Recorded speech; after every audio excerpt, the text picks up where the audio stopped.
Today, I would like to take you on a journey of fantasy and dystopia, to discover fictitious languages and their creators. We will answer a question: could fictitious languages ever enter our lives? Let's start from the universe of fantasy literature and let us be guided by its father, John Ronald Reuel Tolkien.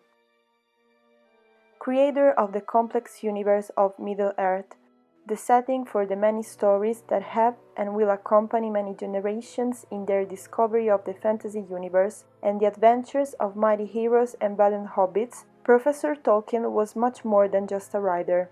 An esteemed professor of philology, a second lieutenant in the English army, the creator of numerous fantastic languages. One of the most important languages he created was Quenya. This is the language of the High Elves, one of the elven peoples living in the world of The Lord of the Rings.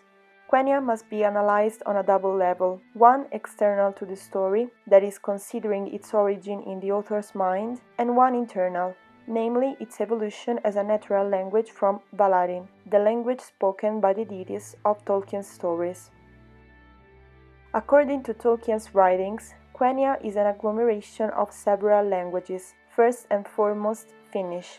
Along with Latin and Ancient Greek, this language takes on many characteristics of the New Latin and Nordic languages, such as cases, declensions, and phonetics. The latter is noteworthy, since Quenya phrases are based on the Tengvar alphabet, formed by the tektars, which represent the consonants and are fixed, and the diacritical marks, namely dots and commas, which are literally rested on the tektars, varying their sound and which represent the vowels.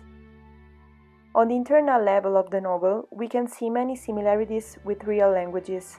By means of a sociolinguistic assessment, we can assert that a language like Quenya could become part of our world. On a diatopic, diamesic, and diaphasic level, Quenya developed just like most of our natural languages.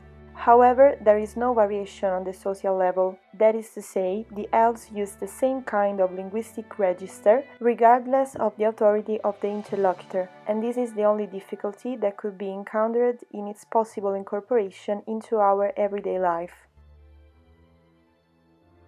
The second fictional language taken into analysis is George Orwell's Newspeak, the language spoken in the famous dystopian novel 1984.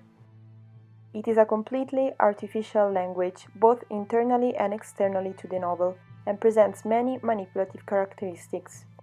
Created by the inner party that dominates Orwellian Oceania, this is a deformation of language that, instead of enriching linguistic diversification, reduces it, heavily weighing on the minds of the individuals who use it. In Newspeak, all nouns, verbs, adverbs, and adjectives are reduced in number through a process of exclusion, which eliminates all opposites and nuances of meaning of the respective terms. The grammar of Newspeak consists of three vocabularies, called A, B, and C. A vocabulary presents terms of an everyday nature and simple, direct meaning, clearly held in number according to the rules of Newspeak.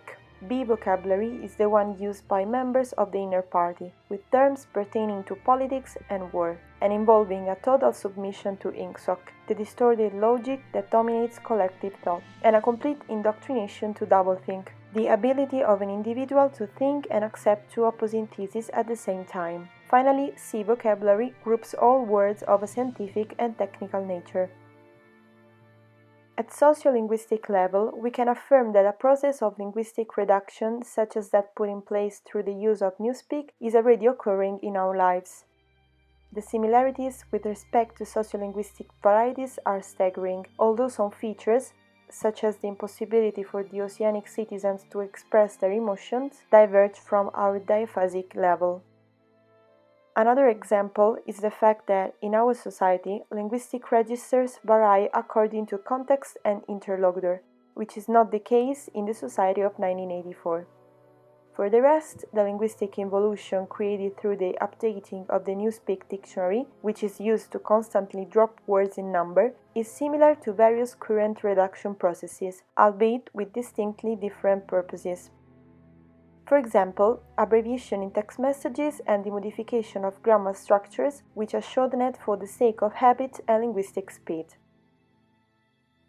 In conclusion, these languages, though fictitious, could be taken as actual languages.